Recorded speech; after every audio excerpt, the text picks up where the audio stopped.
নমস্কার বন্ধুরা, ঐশীস কিচেনে সবাইকে জানাই স্বাগত। আজও আমি একটা নতুন রেসিপি নিয়ে চলে এসেছি। আজ আমি দেখাবো কচুর লতি দিয়ে চিংড়ি মাছের চচ্চড়ি। এটা গরম ভাতে খেতে কিন্তু দারুণ লাগে। আপনারা দেখুন আমি রেসিপিটা কিভাবে করি। আমি কচুর লতিগুলোকে ভালো করে ছাড়িয়ে ধুয়ে নিয়েছি।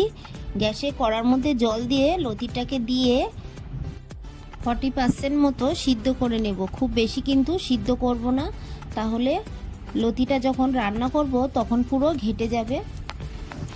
এই হালকা করে ভাপিয়ে নিলে কচুর লতি থেকে গলা চুলকায় না। অনেকেই দেখবেন খাওয়ার সময় গাল ধরে, তবে এইভাবে যদি হালকা ভাপিয়ে নেন তাহলে গলাটা ধরবে না।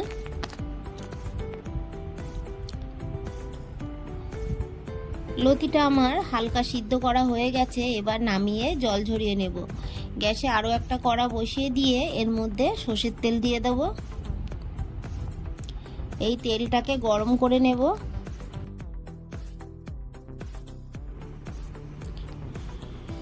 তেলটা গরম হয়ে গেছে, এবার আগে থেকে নুন হলুদ মাখিয়ে রাখা চিংড়ি মাছগুলো দিয়ে দেব। দিয়ে ভালো করে নেড়ে চিংড়ি মাছটাকে ভেজে নেব। তবে চিংড়ি মাছটাকে খুব কড়া করে ভাজবো না।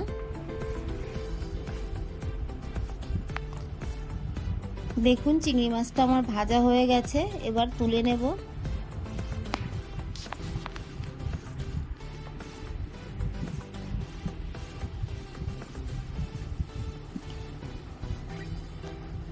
মাছগুলো তুলে নিলাম। এই তেলের মধ্যে আরও একটু সর্ষের তেল আমি দিয়ে দেব।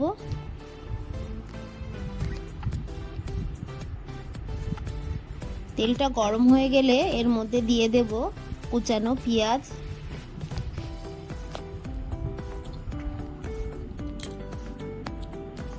পেঁয়াজটাকে ভালো করে নেড়ে ভেজে নেব। পেঁয়াজের গায়ে কালার আসা পর্যন্ত পেঁয়াজটাকে ভেজে নিতে হবে।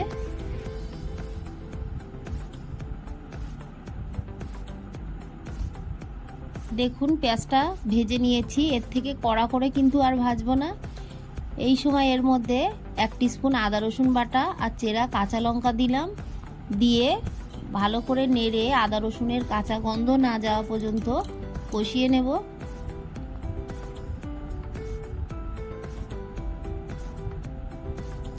এরপর এর মধ্যে দিয়ে দেব লবণ, দিয়ে দেব 1/2 টিস্পুন ধনে গুঁড়ো,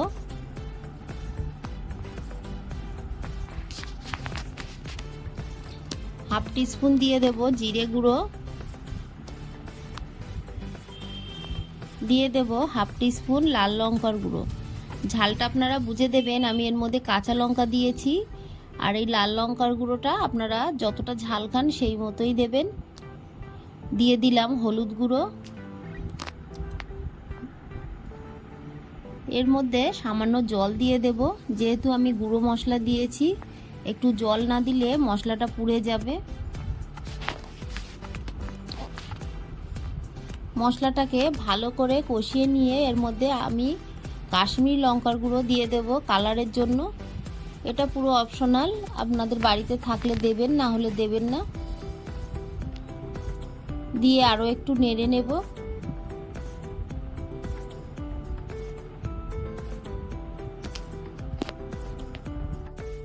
ভালো করে মশলাটাকে কষিয়ে নিয়েছি। দেখুন মশলা দিয়ে তেল বেরোচ্ছে। এই সময় সিদ্ধ করে রাখা কচুর লতি দিয়ে দেব। দিয়ে ভালো করে নাড়তে থাকবো।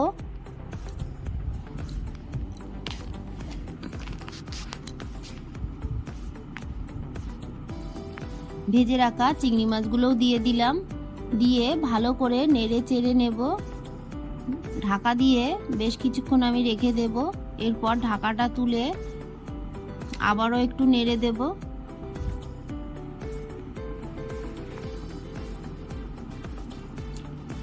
ভালো করে লতিটাকে আমি কষিয়ে নিলাম।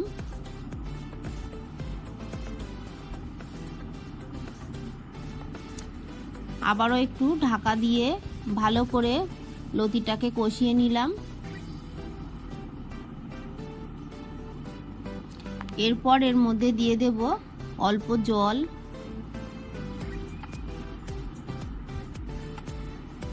জলটা আপনারা বুঝে দেবেন, যেহেতু লতিটাকে কিন্তু আগে থেকেই সিদ্ধ করে নিয়েছি। খুব বেশি জল দিলে লতিটা পুরো ঘেটে যাবে, আর লতিটা ঘেটে গেলে খেতে কিন্তু ভালো লাগে না।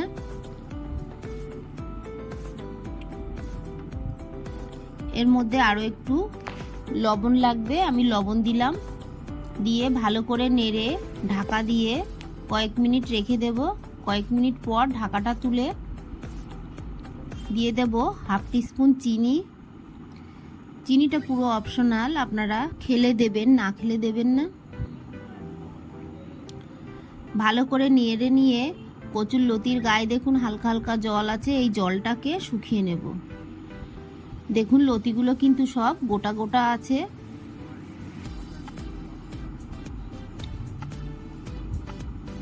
এটা খেতে খুব দারুণ লাগে গরম ভাতে। এরকম রেসিপি থাকলে এটা দিয়েই দেখবেন সব ভাত খেয়ে নেওয়া হয়ে যাবে। দেখুন গ্রেভিটা পুরো শুকিয়ে গেছে, হালকা গামাকা গামাকা থাকবে, সেই সময় কিন্তু নামিয়ে দেব। এবার আমি নামিয়ে দেব। আমার এই রেসিপিটা আপনাদের ভালো লাগলে প্লিজ আমার চ্যানেলটিকে সাবস্ক্রাইব করবেন, পাশে থাকা বেল আইকনটি ক্লিক করে দেবেন, তাহলে আমার নতুন নতুন ভিডিও নোটিফিকেশান আপনাদের কাছে পৌঁছে যাবে। একটা লাইক করতে ভুলবেন না। রেসিপিটা কেমন লাগলো আমাকে কমেন্ট করে জানাবেন। ভালো থাকবেন, সুস্থ থাকবেন। পুরো ভিডিওটা দেখার জন্য সবাইকে জানাই অসংখ্য অসংখ্য ধন্যবাদ। এইভাবে আমার পাশে